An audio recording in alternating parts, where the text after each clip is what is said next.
Hello, everyone. My name is Greg Rider. I'm Director of Corporate Compliance at EmblemHealth, and I'm the lead of Prism, which is our employee resource group for members and friends of the LGBTQ+ community. I am joined by Dr. Lama El Zein. She's a Senior Medical Director, Population Health and Clinical Engagement. She will be telling us what we need to know about Mpox, protecting yourself, and staying healthy as we celebrate Pride Month and enjoy the summer. Dr. El Zein, Mpox has been circulating at lower levels since it peaked in August 2022. What should people know now about prevention and the continued need to vaccinate? So thank you, Greg, on this important topic and getting this update after almost a year from our last update. So now we're starting to see some increase in Mpox rate as the spring and summer starts in a certain area of the country, though it's still very limited. We had one in Chicago, for example, last month. It highlights the importance of the continued need to vaccinate. The higher the rate of vaccination in the community, the lower the risk of an outbreak. Vaccination so far is our best defense against the Mpox, and there is now adequate supply everywhere. So many individuals have gotten their first dose of the first of the two doses of the vaccine, but according to the CDC, currently we have 1.2 million vaccine doses so far that have been administered, but only 23% of the population who is most at risk have been vaccinated. So while one dose provides some protection, both those still are the best recommendation and the official recommendation to protect against the virus fully. We continue also to see disparities among vaccination. We know that Black and Hispanics and Latinos individuals continue to have and experience more cases of Mpox overall, but overall are getting a vaccination at a lower rate than other individuals. So this is a continuous battle in the disparity arena, and then definitely the public health officials are continuing to addressing it multiple ways. Well, that's really helpful information. It's interesting that you comment that there's equal doses everywhere. So I'm curious as to what may be the reason for this low rate of the second vaccination. It would seem that since the world has spent much of the last 3 years dealing with COVID, it would seem that people have gotten used to multiple vaccinations and boosters, or maybe it's vaccination fatigue. Mm-hmm. Does any of that play into this low rate of the second vaccination? Of course, like vaccination fatigue is a real thing. People are tired after 3 years of the pandemic.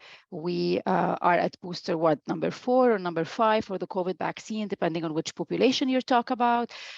There were mixed messages about the booster vaccine, especially towards the end. Who needs it? Who doesn't need it? Is it really adding extra protection? So with this background in mind, that is happening at the same time as the Mpox epidemic, it has definitely contributed to this low vaccination rate for sure, but also in general, booster vaccination overall has lower adoption rate for most adult vaccination overall. So it's harder related to compliance of adult and many other factors that leads to a lower rate of usually booster vaccine overall in adult.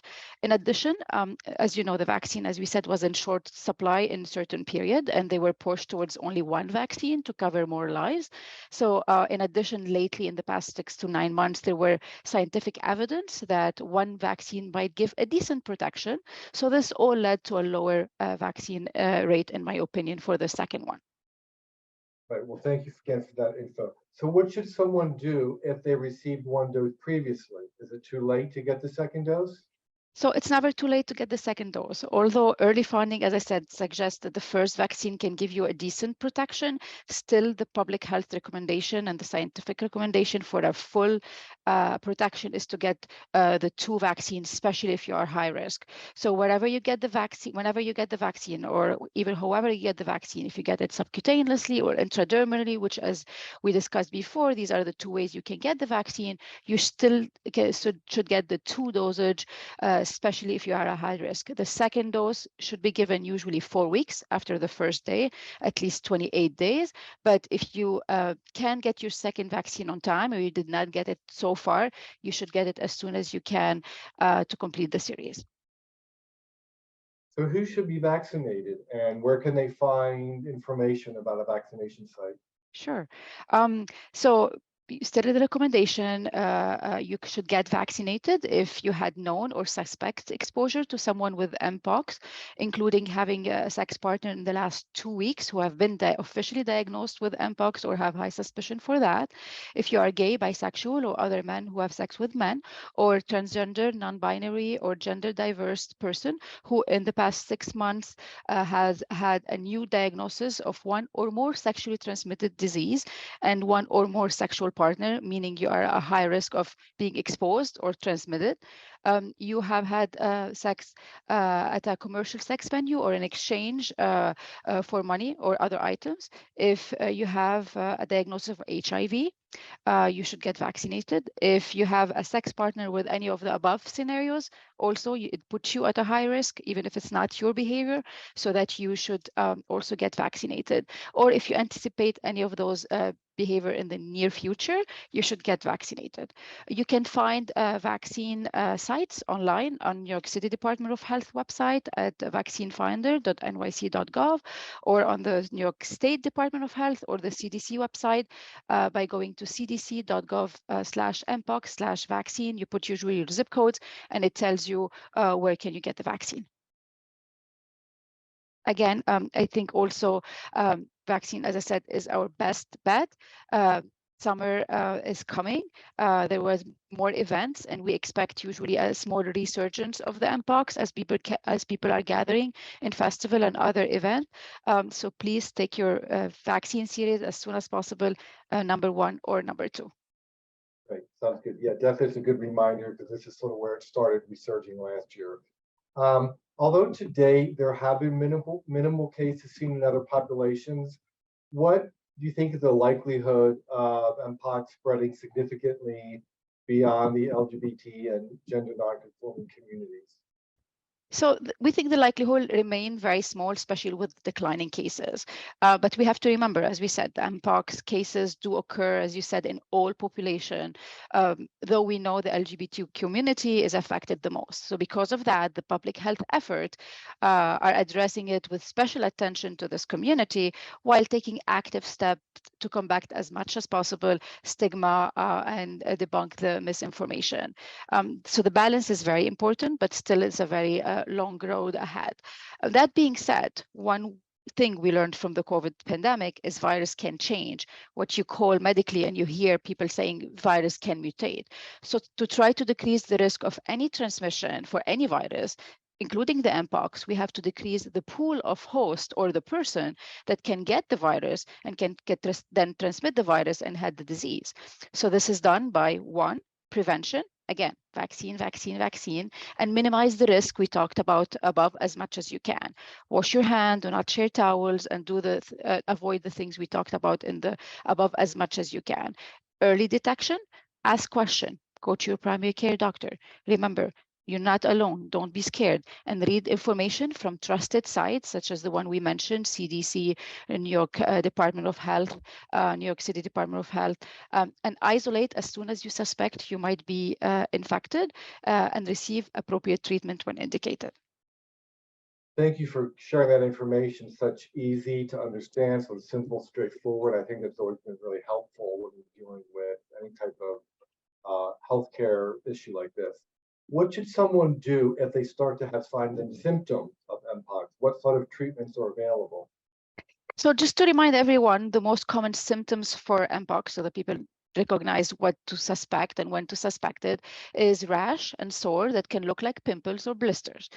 These might be all over the body or in a specific area of the body, such as the face, hands, feet, as well as inside the mouth and in the genital area and the anus.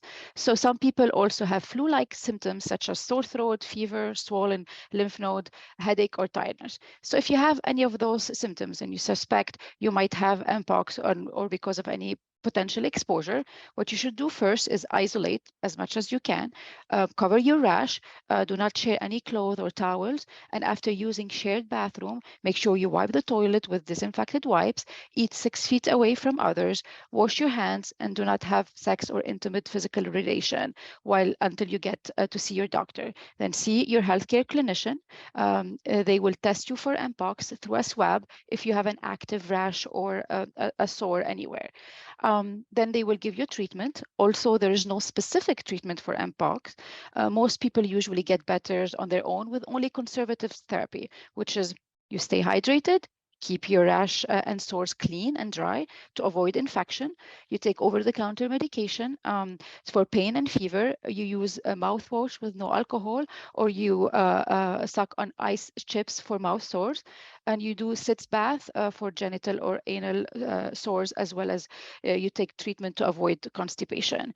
For severe illness, though, or if you are at risk of severe illness, meaning you might have HIV or in any immunosuppression state or immunosuppression disease, or take medication that might put you in an immunocompromised state, meaning, again, your immunity is low, your clinician might use a medication called Mpox. So reach out, ask questions, talk to your healthcare team, and don't be scared. You're not alone. Thank you, Dr. Zein. This is really helpful, effective information. We want to remind everyone, for even more information, please visit the NYC Health website or go to cdc.gov/mpox. We'd now like to share some additional thoughts and support. Hey, New York, this is Eric Botcher, the council member for the Village, Chelsea, and Hell's Kitchen in Manhattan. And as we know, New York City is home to one of the biggest LGBTQ communities in the world. And during Pride Month, it's so important that we be vigilant about things like monkeypox. Our community is at greater risk for contracting monkeypox, and it's so important that everyone gets both doses of the Mpox vaccine. So if you haven't had both doses, go to vaccinefinder.nyc.gov, find a vaccination site near you, and happy Pride, everybody. So thank you again. Be well and happy Pride, everyone.